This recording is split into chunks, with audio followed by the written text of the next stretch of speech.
हाथ रख दे और पढ़े।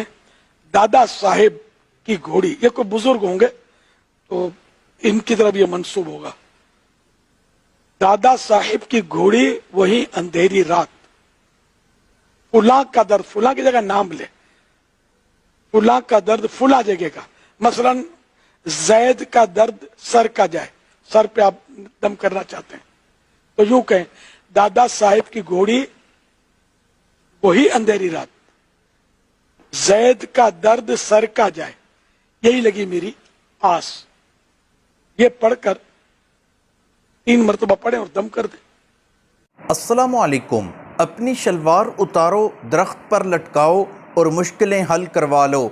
पीर शलवार शाह सरकार की हकीकत जानते हैं तो चलिए वीडियो को स्टार्ट करते हैं। मौजूद हैं सलवार शाह बाबा की मज़ार पे, जहाँ कोई भी परेशानी हो उधर आप आ सकते हो। सलवार उतार के आप अपनी मुश्किल को आसान कर सकते हो, ये आप देख सकते हो।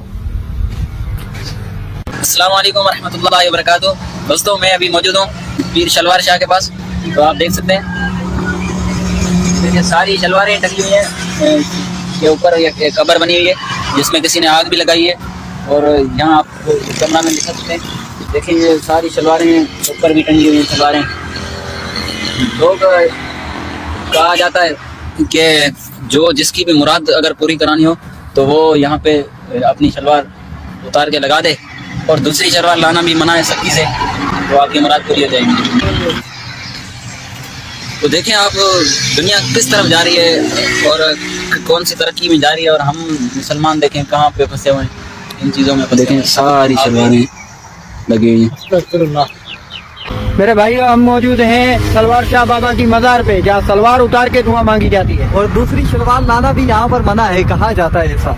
ये आप अंदर देख सकते हो दरबार, यहाँ आगे लगी बड़ी सलवारें जलाई। दोस्तों, पीर थप्पड़ शाह का नाम तो सुना था, जो कि लोगों को थप्पड़ मारता और लोग कहते कि हमारी मुश्किलें हल हो जाती हैं।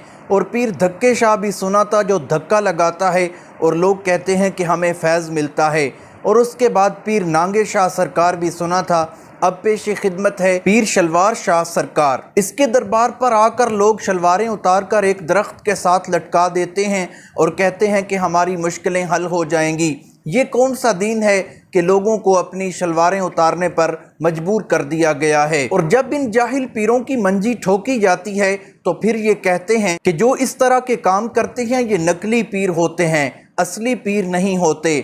असली पीर कौन सा तीर मारते हैं, असली पीर कौन सी मेहनत मजदूरी करके अपना और अपने बच्चों का पेट पालते हैं, वो भी तो चंदे पर ही गुजारा करते हैं और लोगों का माल ही बटोरते हैं। दोस्तों, बहुत ही अफसोस की बात है कि ये उम्मत नबी करीम सल्लल्लाहु ताला अलैहि वसल्लम की है, जो कि इमामुल मुवहिदीन है। ग़ज़वा हुनैन जब हुआ तो वहाँ पर एक दरख्त था, मुशरिकीन उससे अपनी तलवार लटकाते और फिर उतार कर जंग लड़ते थे कि ये बरकत का बाइस है, ये दरख्त तबर्रुक वाला है। तो सहाबा इकराम ने जब देखा तो उन्होंने फरमाया कि ए नबी सल्लल्लाहु ताला अलैहि वसल्लम, आप भी किसी दरख्त की निशानदही कर दीजिए ताकि बरकत हासिल हो।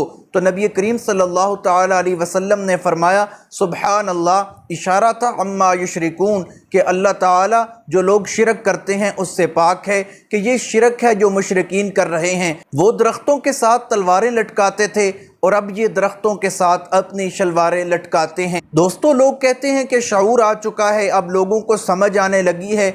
मैं तो देखता हूँ, मुझे तो हैरानगी होती है कि पढ़े लिखे लोग भी इन जाहिल पीरों के मुरीद बने हुए हैं, जिन्हें कुरान और हदीस का बिल्कुल ही नहीं पता कि कुरान और हदीस कहते किसको हैं। और वो इतने जाहिल होते हैं कि वो अपनी मन घड़त बातों को कुरान और हदीस के साथ तोलना चाहते हैं और कुरान और हदीस से साबित करने की झूठी और नाकाम कोशिश कर रहे होते हैं। और फिर जुल्म दर जुल्म ये है कि उन्हें अमीर अहल सुन्नत का नाम दे दिया जाता है, जिस तरह के बप्पा जानी इलियास कादरी हैं।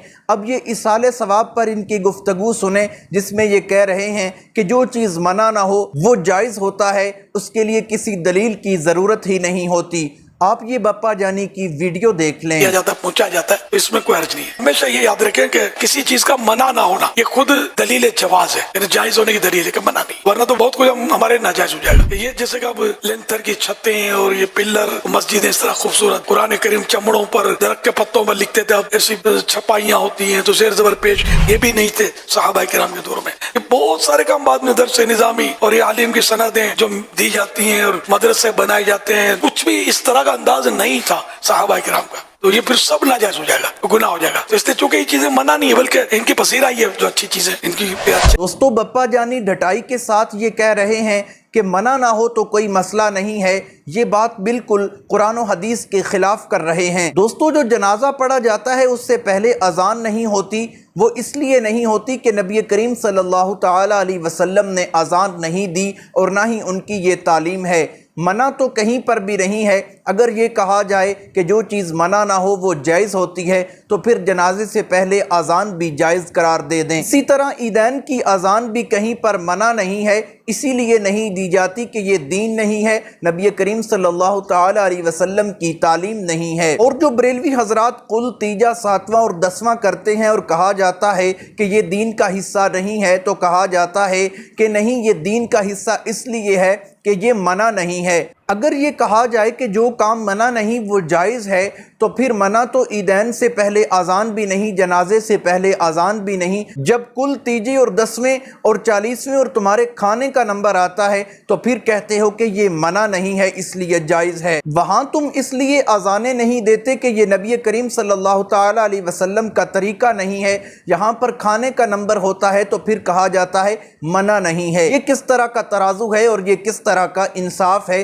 کچھ شرم ہونی چاہیے اور کچھ تو حیا ہونی چاہیے۔ نبی کریم صلی اللہ تعالیٰ علیہ وسلم نے فرمایا کہ جو شخص فوت ہو جاتا ہے اس کے سارے اعمال منقطع کر دیے جاتے ہیں، اس کا بولنے والا عمل ختم، اس کا پینے اور کھانے والا عمل ختم، اس کے تمام اعمال منقطع کر دیے جاتے ہیں سوائے 3 کاموں کے۔ سب سے پہلا کام جو اس نے اپنی زندگی میں رفاع عامہ کا کام کیا، کوئی نلکا لگوا دیا یا کوئی نیکی کا کام کر دیا، جب وہ فوت ہوا تو لوگ اس کے بعد بھی اس سے مستفیض ہوتے رہے تو اس کو ثواب ملتا رہتا ہے۔ دوسرا یہ ہے کہ کسی کو علم سکھانا، اور جب بندہ فوت ہو جاتا ہے تو وہ اس علم سے فائدہ اٹھاتا ہے تو وہ بھی اس کے لیے مفید ثابت ہوتا ہے اور اسے اس کا ثواب ملتا رہتا ہے۔ اور تیسرے نمبر پر ہے نیک اولاد، جس نے اپنی اولاد کی نیک تربیت کی، وہ نماز پڑھتی ہے، اس کے لیے دعا کرتی ہے، یہ بھی اس کے لیے صدقہ جاریہ ہے۔ باقی تمام اعمال منقطع کر دیے جاتے ہیں۔ مولوی کہتا ہے کہ میری طرف روٹی پہنچاؤ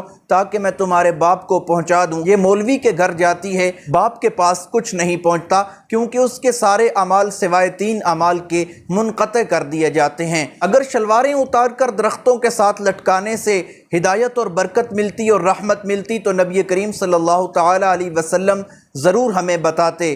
نبی کریم صلی اللہ تعالیٰ علیہ وسلم کا یہ طریقہ نہیں ہے۔ اگر تم قرآن و سنت سے لو لگانا چاہتے ہو تو تمہیں خود قرآن و سنت سیکھنا ہوگا۔ اللہ تعالیٰ عمل کی توفیق عطا فرمائے۔ امید کرتا ہوں ویڈیو اچھی لگی ہوگی۔ اگر اچھی لگی ہے ویڈیو کو لائک کریں، شیئر کریں، چینل کو سبسکرائب کریں۔ اگر فیس بک پر دیکھ رہے ہیں تو فیس بک پیج کو فالو کریں۔ ملتے ہیں ایک نئی ویڈیو کے ساتھ، تب تک کے لیے اللہ حافظ۔